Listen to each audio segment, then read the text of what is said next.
Et j'ai dit, Seigneur, je ne comprends pas tout à propos de cette Bible. Il y a beaucoup de choses que je ne peux pas expliquer. Mais je me souviens d'avoir posé la Bible sur une souche et j'ai dit, Seigneur, ceci est ton livre. Je vais l'accepter par la foi. Comme j'ai accepté le Seigneur Jésus-Christ par la foi et qu'il m'a sauvé, m'a changé, m'a transformé, j'accepte cela comme ta parole par la foi.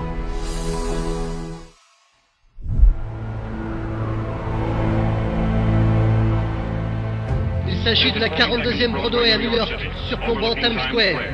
Les caméras de ABC News TV sont sur les lieux pour rapporter l'histoire telle qu'elle est réalisée dans cette 16e semaine de campagne d'évangélisation de Billy Graham à New York. Quel spectacle passionnant et merveilleux! Je souhaite que ceux qui partageaient cette retransmission par télévision puissent voir ce que je vois. Billy Graham était affectueusement connu comme le pasteur de l'Amérique. Il est rapidement devenu une vedette nationale. Tu me dis, Billy, je suis différent. Je ne pense pas que la religion soit pour moi. Je ne pense pas que je sois du genre. Mais c'est un voyage inattendu qui a commencé loin du feu des projecteurs. Dieu peut changer de vie. Chaque après-midi, quand Billy passait la porte, « Maman !»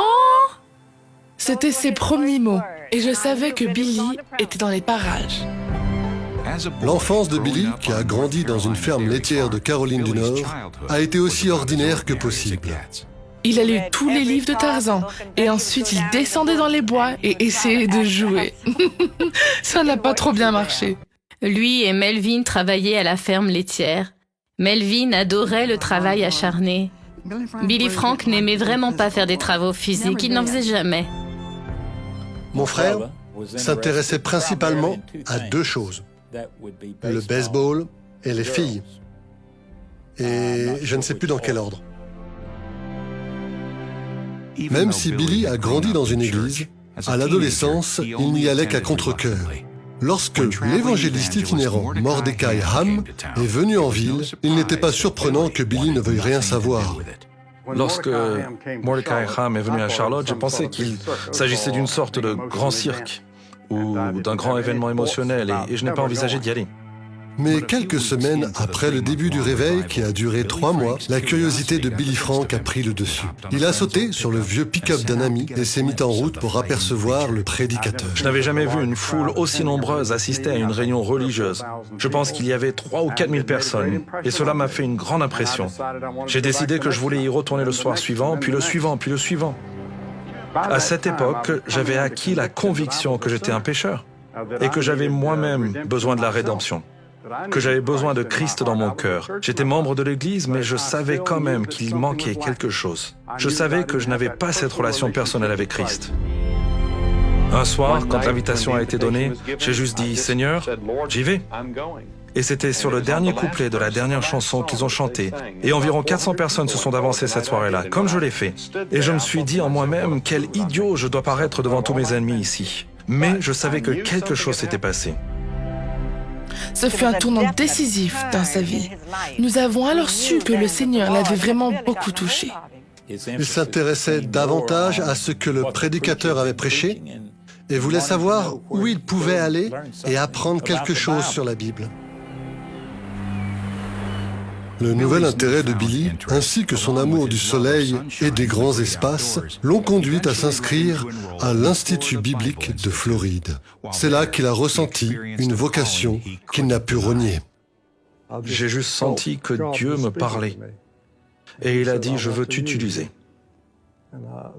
Et j'ai avancé tous les arguments que je pouvais, que je n'étais pas capable, que je n'avais pas l'éducation appropriée.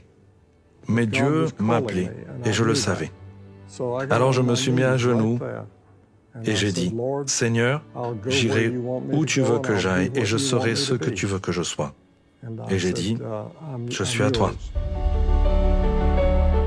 Des occasions de parler dans les églises locales se sont peu à peu présentées, dont une qui a eu un effet profond sur le ministère de Billy Graham. Mon premier sermon, dans une sorte de grande église, fut la première église baptiste de Venise. J'ai prêché un dimanche matin j'ai donné une invitation à la fin de mon intervention afin que les gens se présentent et je ne l'avais jamais fait auparavant et 11 personnes sont venues. Et je n'oublierai jamais cela. Et j'étais si ému dans mon propre cœur que j'ai dit, Seigneur, peut-être que tu m'as donné un don que je ne connaissais pas et que je peux donner une invitation et les gens viendront au Christ. Et j'ai commencé à donner des invitations après cela.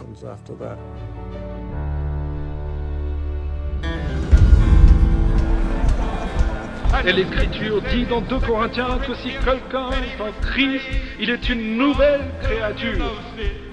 En 1945, Billy a rejoint Jeunesse pour Christ en tant qu'évangéliste et parcourant plus d'1 million de kilomètres au cours des 4 années suivantes. Et aujourd'hui, la peur, les problèmes, et cette heure fatale quand Dieu tourne son dos. Et je veux vous dire que je connais la réponse à vos problèmes. Les opportunités pour Billy Graham continuent de se multiplier dans les villes. Mais il est bientôt confronté à un dilemme qui menace de faire échouer son ministère émergent.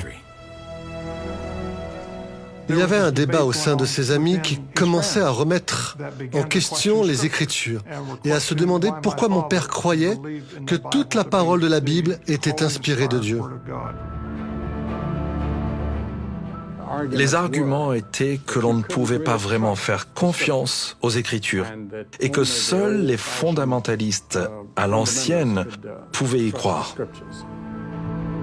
Et j'ai commencé à penser que peut-être ils avaient raison. Peut-être que cette Bible n'avait pas autant d'autorité que ce que je pensais. Et je me souviens à quel point cela m'a perturbé, car j'avais toujours cru en la Bible. Billy Graham était à la croisée des chemins, aux prises avec des arguments qui avaient des conséquences inévitables.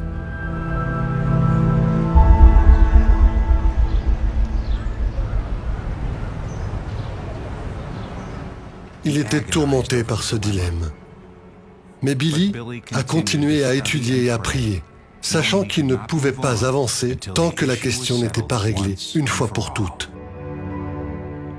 L'été 1949 l'amènera à un moment décisif. Je me souviens de nombreuses années de cela. J'ai traversé un terrible combat intellectuel à propos de la Bible. Et j'étais préoccupé, inquiet et en conflit avec moi-même. Et je me souviens être sorti au clair de la lune dans la forêt. Et j'ai pris cette Bible. Et j'ai dit, Seigneur, je ne comprends pas tout de cette Bible. Il y a beaucoup de choses que je ne peux pas expliquer. Et je me souviens d'avoir posé la Bible sur une souche. Et j'ai dit, Seigneur, ceci est ton livre. Je vais l'accepter par la foi, comme j'ai accepté le Seigneur Jésus-Christ par la foi. Et il m'a sauvé, m'a changé et m'a transformé. J'accepte cela comme ta parole par la foi.